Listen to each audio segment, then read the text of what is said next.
Lalita, you have to practice the things. So this is the reason I'm quiet.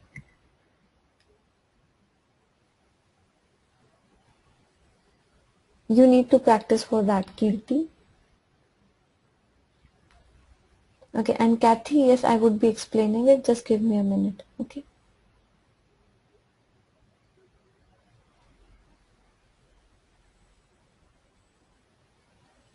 Rekha, you do it for eBay. If I would be doing it for everything, then how would you be able to get the things? I can do it. If you face any problem, then I would help you out. Okay, but I would like it would be good if you are doing the things by your own. I'm over here only. If you face any problems, let me know. I'll help you out. Okay, Kathy, see the assertion command is I used assert element present because there are like many commands for assertion, but I chose that. This is one of the famous command you can say from assert, so I use this one. Okay, you can use any one which you want. Okay, so assertion command will, as I explained yesterday, that in assertion command, if you face any of the problem while executing the assertion command, okay, if there is a defect, then it would stop with the execution there itself. Okay, it would not continue with the execution of the further steps.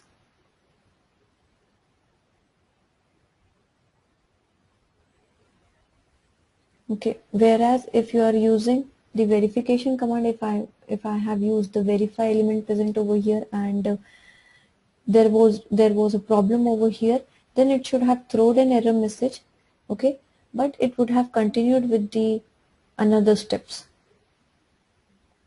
Okay,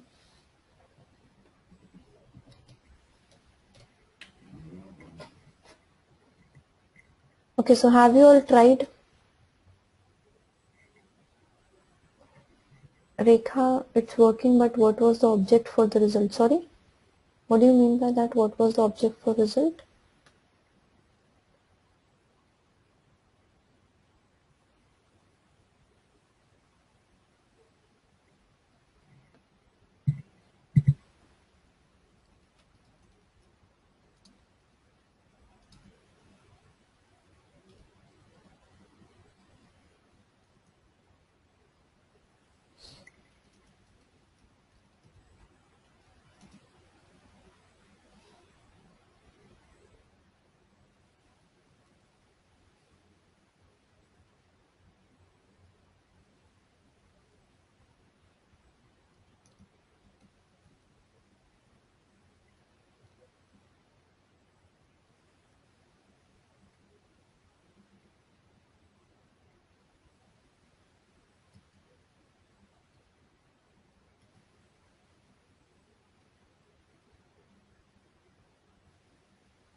How do you enter the command in between the line? See, if I have to enter before this ID welcome, okay, before this click command, so go over there, right click, there is an option to insert a new command.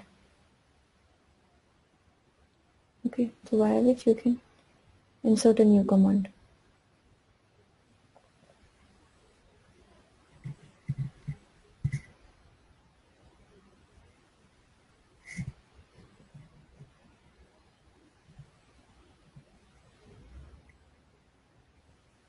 Okay, Sakiv, your assert command is in gray. Okay, move your cursor down. Okay, and just tap it over there. After the if you have done the execution, so it would now be in dark green. See, for me also it is gray if I am putting my cursor over there.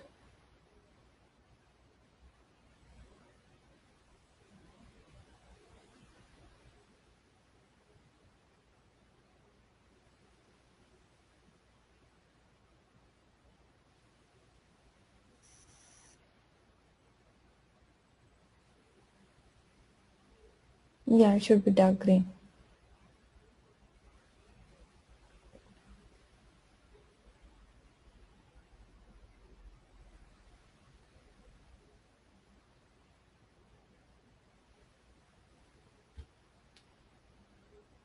Okay, so for like you're saying for eBay, if you want to do,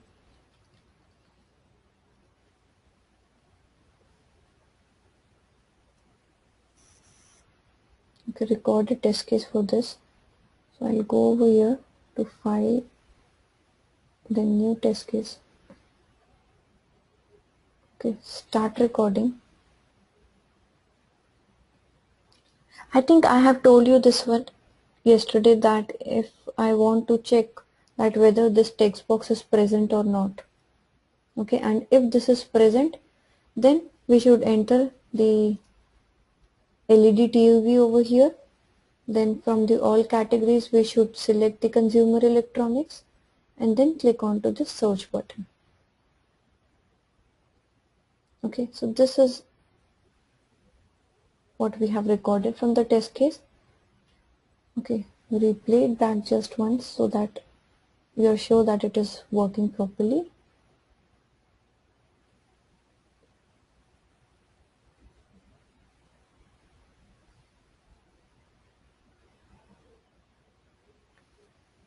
Okay, so now before inserting anything over here into this text box, I want to make sure that this text box is present or not.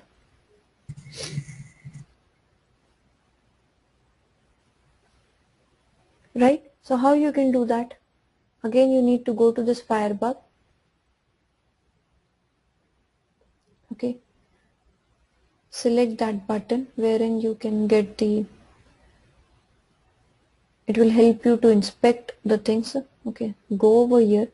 Now, can you see in the code that it is showing that ID equals to GC-AC? Okay. So this is the thing that I want. This is my locator. So I'll go over here, right click, because before typing I need to verify that this text box is present. Okay, so if suppose I'm using the verify command, so verify element present. Okay, and what is that? That is ID equals to GH-AC. So ID equals to GH-AC. This is it. Okay, if you want to like find it out, so see, this thing is getting highlighted, this text box. Okay, so this was the way in which we were doing.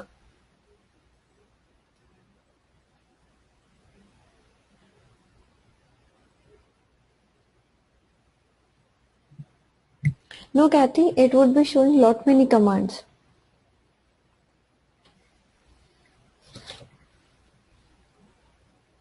But I selected that command. This is it.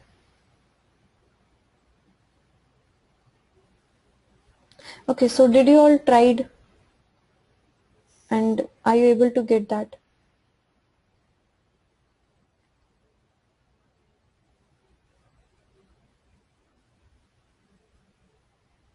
Yes, you can do the assertion for eBay. Tasneem, I told you that it entirely would depend upon the scenario that is given to test. Okay.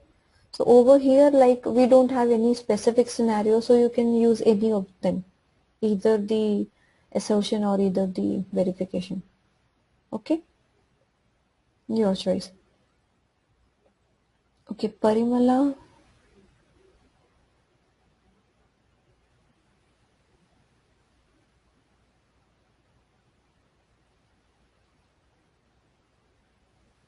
Parimala, try for this eBay whether you are getting it in this or not.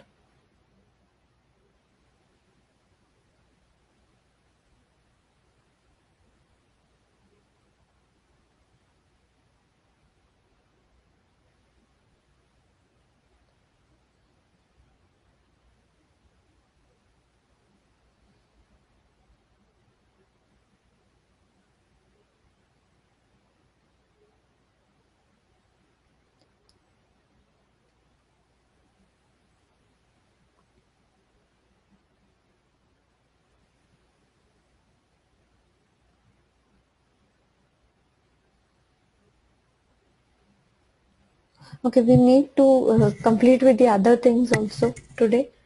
So try to do it fast.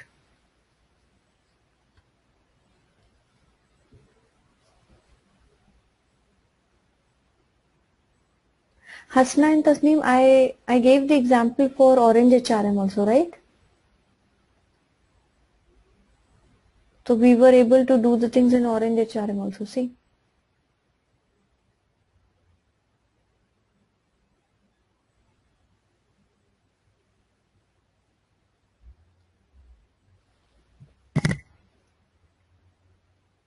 So this was our test case for Orange HRM and we tried for that and it is working fine for this also.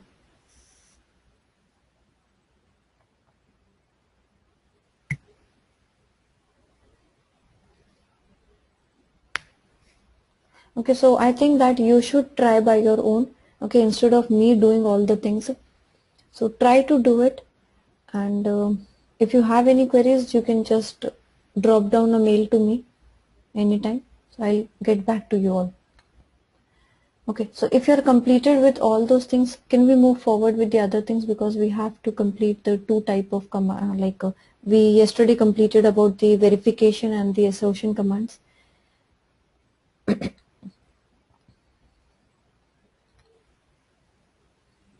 And I think I have also explained you about the wait for commands, right?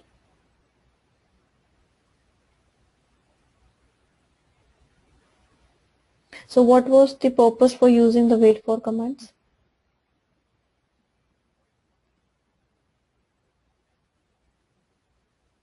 What was the purpose of using that wait for commands?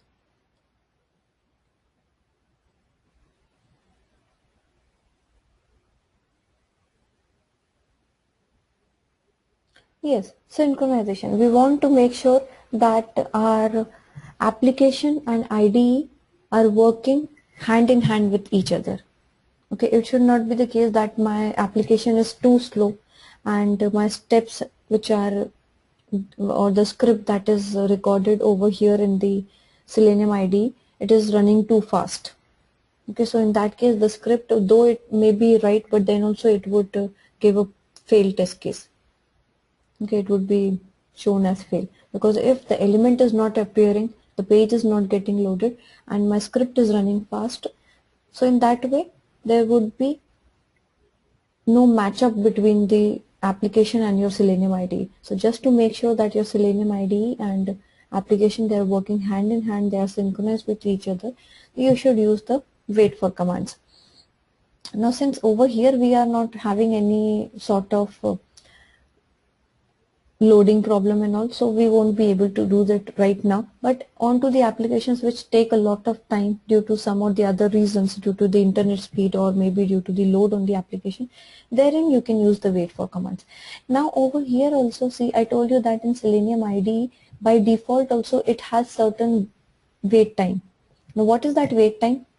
You can see over here, see, whenever you are clicking onto the login button, okay, you are getting navigated to the next page. Okay, so when you are clicking onto the login button, the command which is used is click and wait. You need to click and then wait. Now what is that wait time for Selenium IDE by default? And you can see over here also in logout. So once you are clicking onto the logout link, okay, so you are clicking and then waiting for some time. This is the command, or this is the script that got generated with the step that we have recorded. Right? So what was that default timing for which the Selenium should wait? We discussed about it. Correct, that is 30,000 millisecond. Okay, or 30 seconds. So from the options you will be able to get it.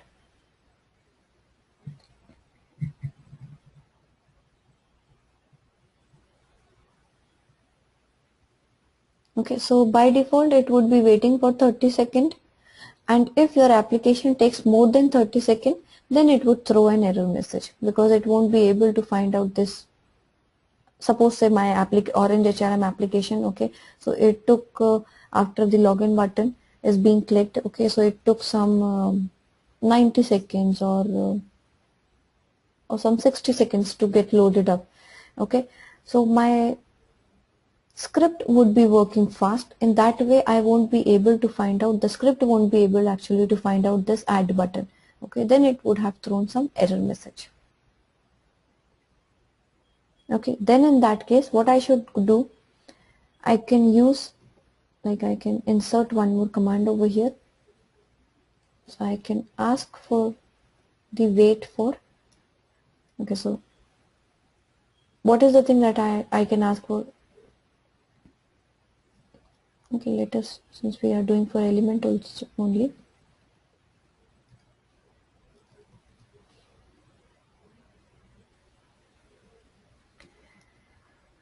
Okay. So we can ask the command to wait for that particular element. So it should wait until that particular element is present. Then you can give the locator of any of the element which is present in the next page of login. Okay, so until and unless the script would be getting that locator. Okay, so whether now it takes some 60 seconds or some 90 seconds or 120 seconds, so it would wait for that time until it has encountered that particular locator. Okay, and then only it will move on to the next steps. Okay, clear with this thing? So in this way you will be using the wait for commands. Okay, now after that there is one more important set of commands, okay, which are the store commands.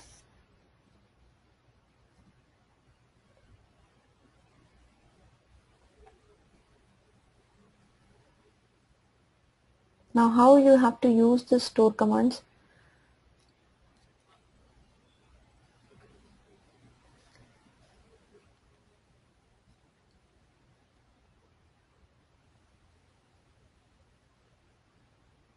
So in store commands, what you will be doing, you will be actually saving the data, or you can say you are going to save the input in some variables. And what is the use of using the store command? See, if, let us take the example of Orange HRM only, okay. So in Orange HRM, you are giving some username, okay, you are giving the password in this username and the password text box, and then you are clicking onto the login button, okay, and then you are actually recording it all. So you are recording it. So now when you are recording it, according to the recording or according to the steps that you are performing manually, because for recording you have to do the things manually, right? So when you are recording the things manually,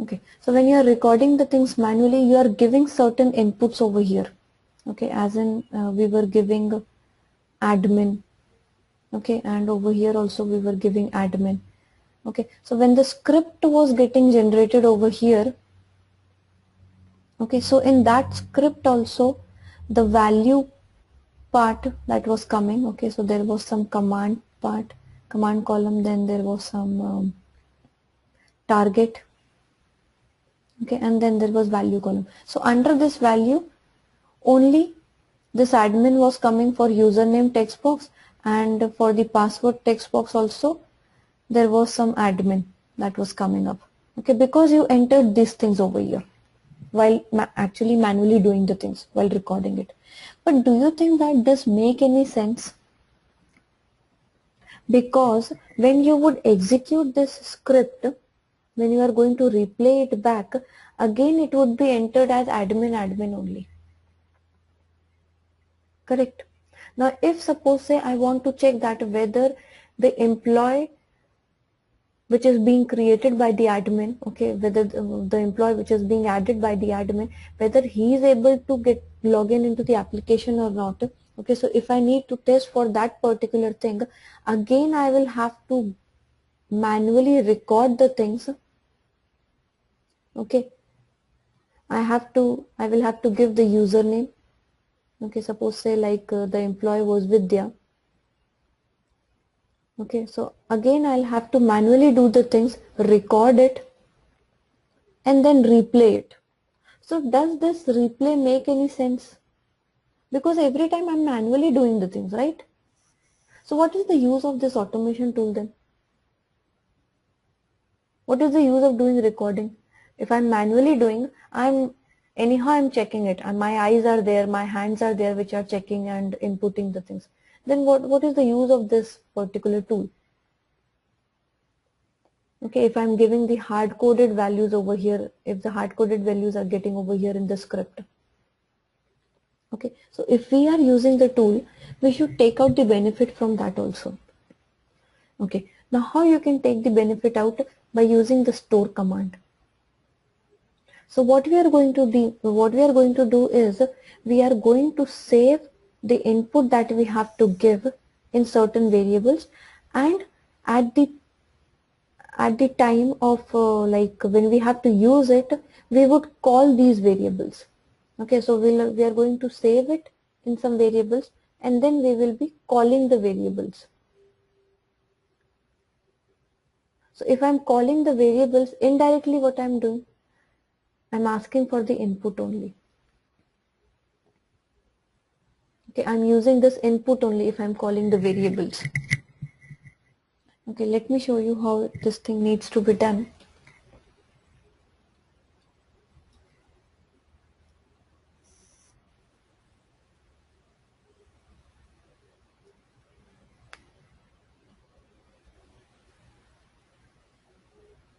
Okay, let us take for this test case only. Okay, so I have actually one more username and password, okay, apart from the admin. So with the help of the admin, I have created an employee named as Vidya.